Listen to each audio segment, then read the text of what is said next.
Hi everybody, this is Craig Tanner for The Mindful Eye and the Daily Critique.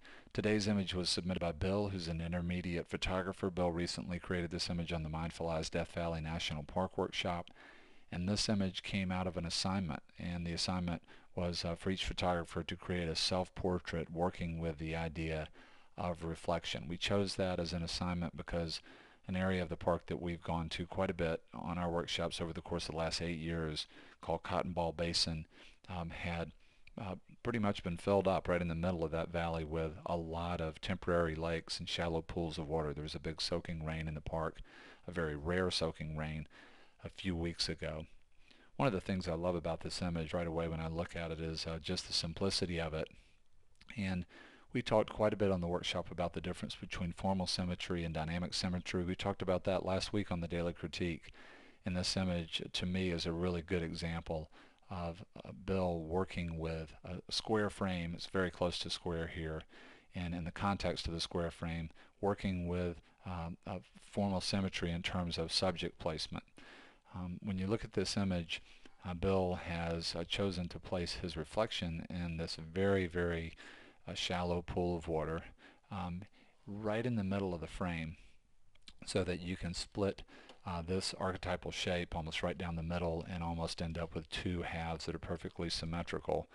And the other thing that's interesting to me about the placement here is the top of Bill's head is almost in the middle of the frame. So both of those ideas go along with the idea of formal symmetry, where we're going to take subjects and frame them in a way where we have almost a perfect reflection back and forth. And that works real well in the context of the square, because the square itself is a formally symmetrical framing device, so you can set up a unity or harmony between the framing and subject placement. The other thing that I think is working real well here in terms of formal symmetry is just the way the corners have been played. It can work great to pin what I call pin the corners out in a square frame where they're all the same, or to pin them out in a way where they're the same from left to right, top to bottom, or on a diagonal. And here the corners are pinned out on diagonals.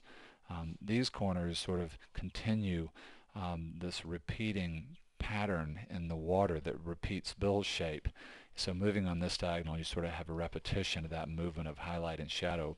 And then in these corners, you have these quiet areas that really flatten out and create these triangles in each corner. So they're pinned out in the same way. And I think that works real well in terms of working in the context of formal symmetry.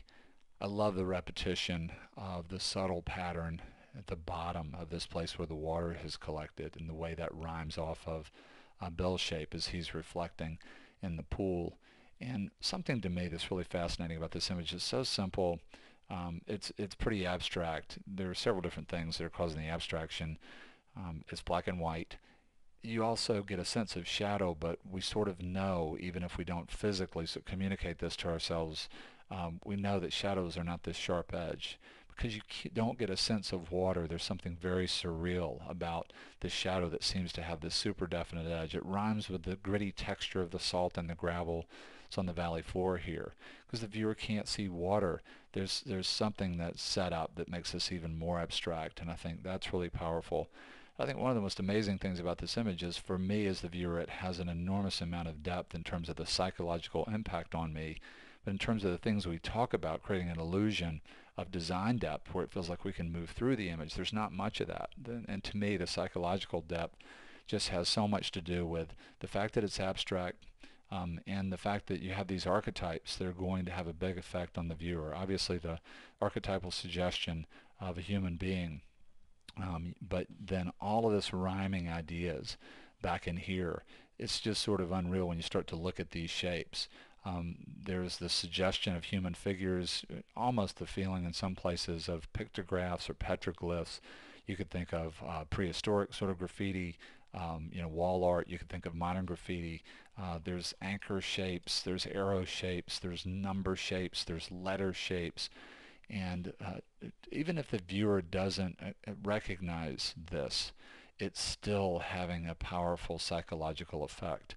And so just thinking about the idea of working with archetypes can be a real powerful design element. And I think the other thing that works real well here is with Bill including some things that are just breaking the formal symmetry.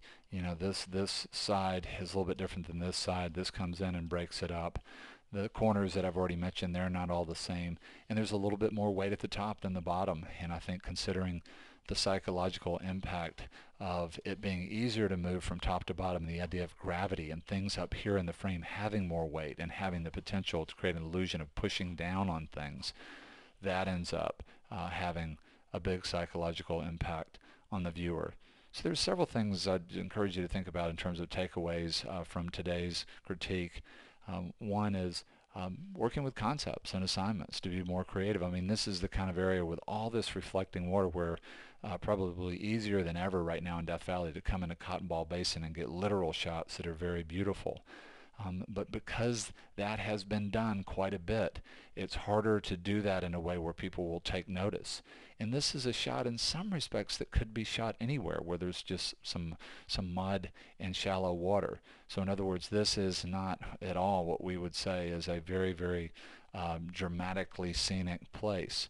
And so just the idea of going conceptual, this really points to the just the fact that great pictures are absolutely everywhere. It also, you know, I just want to take a little swipe back at some people that are just in the habit of being negative all the time. And, you know, one of the suggestions is that people go to these national park workshops and everybody takes the same picture. Having taught about 150 of those workshops, I personally know the fantastic absurdity of that kind of generalization. It's the opposite of what is true. That's why it's so inspiring to go on a workshop, to see all the different things that people do in the same space. So it's another thing to think about, to let yourself be inspired by other people's work, to let yourself become conceptual, to think about the abstract sometimes and go away from the literal. Think about self-portrait. You're always a character that you can put into the story of your pictures if you're brave enough to do that. And there's such a powerful tradition of self-portrait in photography, and to me is such a powerful concept. And thinking about archetypes, thinking about shapes and universal concepts that you can suggest that will create psychological depth in a picture. I love this image. I want to say a big thank you to Bill for creating it, and a big thank you to all the people who participated in our Death Valley National Park Workshop. Look forward to seeing you again real soon on the Mindful Eyes Daily Critique.